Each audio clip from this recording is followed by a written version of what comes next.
क्या मैं अंदर आ सकता हूँ सर? हमने अंदर जाने की इजाजत मांगी।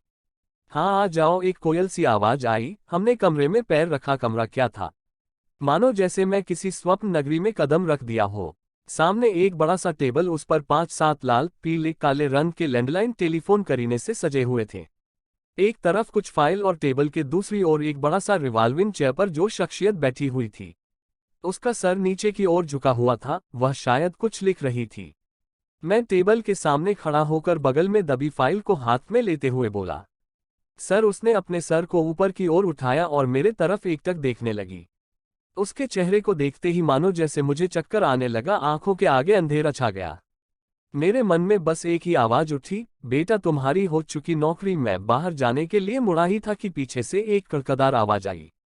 ठहरो। मेरे कदम जहां थे वहीं रुक गए। वह बोली, बैठो। मैं थके थके कदमों से कुर्सी के पुष्ट का सहारा लेते न हुए बैठ गया।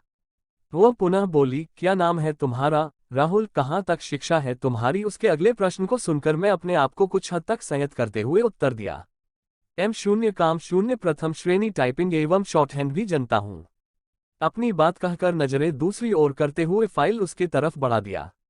वह फाइल खोलकर एक सरसरी सी नजर उस पर डालते हुए उसने टेबल पर रखे हुए घंटी को बजा दिया। चपरासी अंदर आते ही बोला, जी मैडम। हरी सिंह, जरा टाइपिस्ट मिस डॉली को कहो कि मैडम बुला रही हैं। जी मेम साहब। हरी सिंह बाहर चला गया और वह पुनः फाइल पर झुक गई। मैं बस यूं ही खामोश खामोश सोच रहा था कि शायद यह उस दिन का बदला लेगी। मेरा दिल धड़क रहा था उस दिन की घटना को सोचकर, जब हम ऐसे ही एक दिन सुबह सुबह नौकरी के लिए इंटरव्यू देने जा रहे थे। पास में किराया नहीं होने के कारण पैदल ही जा रहे थे। रात को बारिश होने के चलते सड़क के अगल बगल के गड्ढों में पानी भरा हुआ था। जहां तहां कीचड़ ही कीचड़ था। मैं अपने सोचों में गुम तेज तेज कदमों से चला जा रहा था। धकी मेरे बगल से अचानक एक बड़ी सी कार गुजरी जिसकी स्पीड कुछ ज्यादा ही थी। कार कीचड़ सने गड्ढे में से होती हुई छपाक से मेरे ऊपर न कीचड़ बिखेरती हुई बगल से गुजर गई। मैं कीचड़ से लगभग सन चुका था। मुझे बड़ी तेज गुस्सा आया, क्योंकि अगर ड्राइवर चाहता तो मुझे बचा सकता था, अपने गाड़ी की स्पीड थोड़ी कम करके या फिर बगल से घुमाकर। परंतु उसने मुझे बचाने की जरा सी भी कोशिश नहीं की थी। हमें गुस्सा आना स्वाभाविक था। हम अभी गाड़ी की तरफ देख ही रहे थे कि सामने चौराहे का ट्रैफिक सिग्नल लाल हो गया और कार रुक गई। मैं दौड़ पड़ा और कार के ड्राइवर वाले साइड से जाकर खिड़की के अंदर हाथ बढ़ाकर ड्राइवर का कॉलर पकड़कर बाहर खींचते हुए चीखा, साले अंधे की तरह गाड़ी चलाते हो। जमीन के लोग कीड़े मकोड़े दिखाई देते हैं। वहां पर भीड़ बढ़ने लगी थी। कार का दरवाजा खुला, अंदर से ड्राइवर की जगह एक 22-24 साल की बला सी खूबसूरत लड़की निकली और गुस्से से बोली, क्या हुआ? हमने अपने कपड़े की तरफ इशारा करते हुए बोला, यही हुआ। क्या अब भी तुम्हें दिखाई नहीं देता? वह मेरे कपड़ों को देखते हुए बोली, सॉरी मैं जरा हड़बड़ी में थी। हम बड़ी तेज तेज आवाज में बोलने लगे थे। भीड़ में ज्यादातर लोग पैदल चलने वाले ही थे। वे लोग भी हमारा ही समर्थन करने लगे थे और उसे हाथ जोड़कर हमसे माफी मांगना पड़ा था। तब कहीं जाकर भीड़ ने उसे जाने दिया था। आज वही लड़की मेरी भाग्य विधाता बनकर कुर्सी पर बैठी हुई थी और मैं याचक के रूप में उसके सामने खड़ा था। मैं ख्यालों में गुम ही था कि अचानक आवाज सुनकर मेरी तंद्रा भंग हुई। यस मैडम, आपने हमको बुलाया है। हमने बोलने वाली लड़की की तरफ देखा। 26-27 साल की एक सुंदर युवती थी।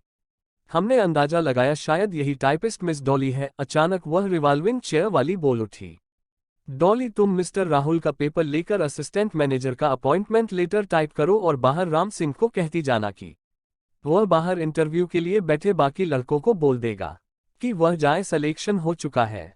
मैं उसकी बातों को सुनकर आश्चर्य के सागर में गोते लगा ही रहा था कि वह बोल पड़ी, अच्छा तो मिस्टर राहुल आप काम पर कब से आ रहे हैं?